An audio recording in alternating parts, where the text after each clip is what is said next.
question that I have on my screen is I have major difficulty trusting people in my life, colleagues, family, friends.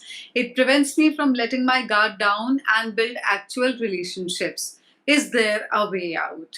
So, an interesting one indeed, because trust is a very fundamental element of every kind of relationship that you end up making. There is a degree of trust that remains into play irrespective. So let's hear, Chetan, what are your views on that? Major difficulty trusting people, whether it's colleagues, family, friends. I think when do we in life tend not to trust other people is when we feel that as a result of trusting them, something will happen to me. Right? So, what am I really preventing? What am I really preventing is me preventing myself from getting hurt or paying a price in return of trusting other people. Now, what one needs to remember is I'm unable to trust people because I will get hurt in the process, and now that's preventing me from building actual relationships because I have a fear that people are out there to hurt me. Is there a way out? You getting hurt or avoiding pain, right? That's not a way out, because what does that lead to? You still don't have a relationship. I think what there are two things that a person needs to realize. One, you getting hurt is not an isolated reality in the world. That makes 7 billion of us. And all of us at some point in time in this planet will get hurt. It's inevitable. And there's nothing wrong about getting hurt. Right? I think there's a big tamasha made around this thing that people are out there to hurt me, or I got betrayed in my relationship, or my girlfriend did this to me, or my boyfriend or my colleague. That's welcome to life. I mean, that's a part of life, and so be it. But if that, what other people are doing to you, is going to prevent you from doing what you really want to do, then they won. Right? Because that's what it was intended to do, is to inflict pain on you. People can choose to hurt you. Accepting pain is your choice. Right? And you need to grasp that. People are out there to do all sorts of ridiculous stuff. Whether it actually causes you pain is not in another person's control, it's in your control.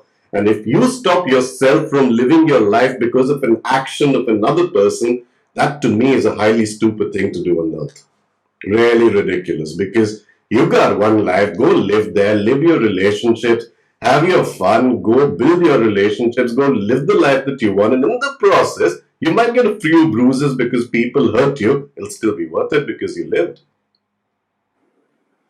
And I think, Chetan, listening to you and reading this question, it's certainly coming from a perhaps past experience or some bad memory or whatever, and it's coming from a thought of self-preservation, that okay, I got hurt and I need to save myself, and therefore I won't trust anyone from here on.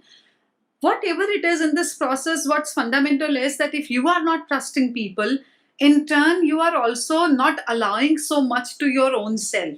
You are not letting people experience the authentic you, and in the process even they are not able to trust you fully. So it's always a two-way street. So irrespective that you are cocooning yourself and not trusting another, there is a lot which comes as a baggage of this process. So what's the fun? As Chetan rightly said, that there will be pain irrespective, there will be some bruises irrespective, but why determine the whole path of your life in a manner which is like this?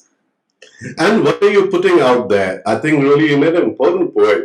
If that's the feeling and anticipation I'm putting out there for people, that's what you're going to get in return, The concept that input's equal to output. If input in your mind is no one's going to trust me, then guess what? No one really will. Right? And even if I'm talking regardless of that, let's say you get hurt, then get hurt and still live, right? Let's say I choose to trust people. Right? When I'm making that choice, I know that some people are going to misuse it, and so be it. What's the big deal? Let them misuse it. At the end of the day, the way I look at it, the way I tell myself, as long as I've only given something to somebody and not taken from them, I'm not going to feel pain. And maybe you can imbibe that way into you. That as long as someone who's giving it and you're not taking, you don't feel pain. Feeling pain is a choice, right? Hurting someone, well, that's an action which is dependent on another person, but you feeling the pain of it is your choice.